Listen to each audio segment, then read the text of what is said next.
C'est News, 7h53, bienvenue à tous. L'actualité de ces dernières heures, c'est notamment cette tension dans certains quartiers en banlieue parisienne, notamment à Villeneuve-la-Garenne, où des tirs de mortier, de feux d'artifice ont eu lieu contre les forces de l'ordre. On vous diffuse les images ce matin. Et puis à Gennevilliers, il y a une école qui a été incendiée et partiellement endommagée. On en parle avec Rocco Contento, secrétaire départemental unité SGP Police FO à Paris. Bonjour et merci d'être avec nous ce matin. Quelles sont les remontées de terrain de ces dernières heures déjà?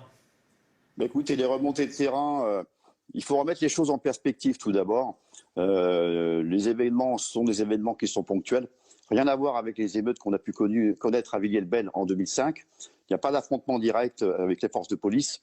Par contre, nous constatons que la plupart de ces racailles, parce que j'appelle ça de la racaille, commettent des dégâts, des dégradations souvent de véhicules et de jets de projectiles contre la police.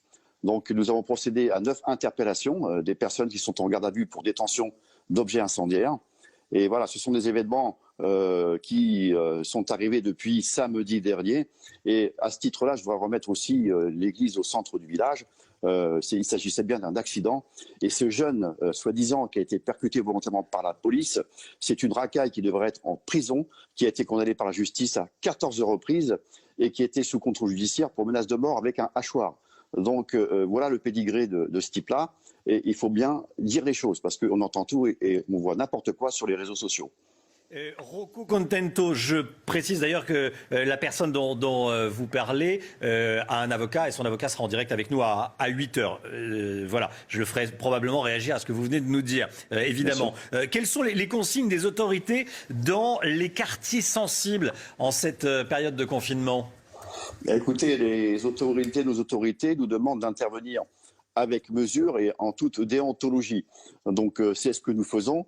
Il faut savoir que de toute manière, c'est une petite quantité de personnes qui commettent ces dégradations et ces nuisances. La majorité de la population de ces quartiers de banlieue est une population pacifique, tranquille et qui sont ulcérées par les agissements de ces personnes-là. Ce sont des personnes de toute manière qui ne respectent pas le confinement et qui sont réfractaires à toute idée d'État et de République et qui réagissent uniquement par provocation. Il y a souvent des mineurs violents. Le maire, les Républicains de Rieux-la-Pape, près de Lyon, demande qu'on responsabilise les parents. Est-ce que vous les convoquez parfois, les parents ? Écoutez, oui, le cas échéant, ça arrive. De toute manière, systématiquement, lorsque ce sont des mineurs qui sont interpellés. Mais c'est vrai qu'on constate aussi une recrudescence, et ça, c'est pas nouveau, de la violence de la part de mineurs, mais y compris de jeunes mineurs, de mineurs parfois de 10 à 13 ans. Ce qui est quand même assez nouveau, un phénomène assez nouveau par rapport à ce qu'on a pu connaître il y a une vingtaine d'années. De 10 à 13 ans. Merci beaucoup Rocco Contento d'avoir témoigné ce matin. Retrouvez toute notre actualité sur videopolice.com, la chaîne YouTube d'Unité SGP Police.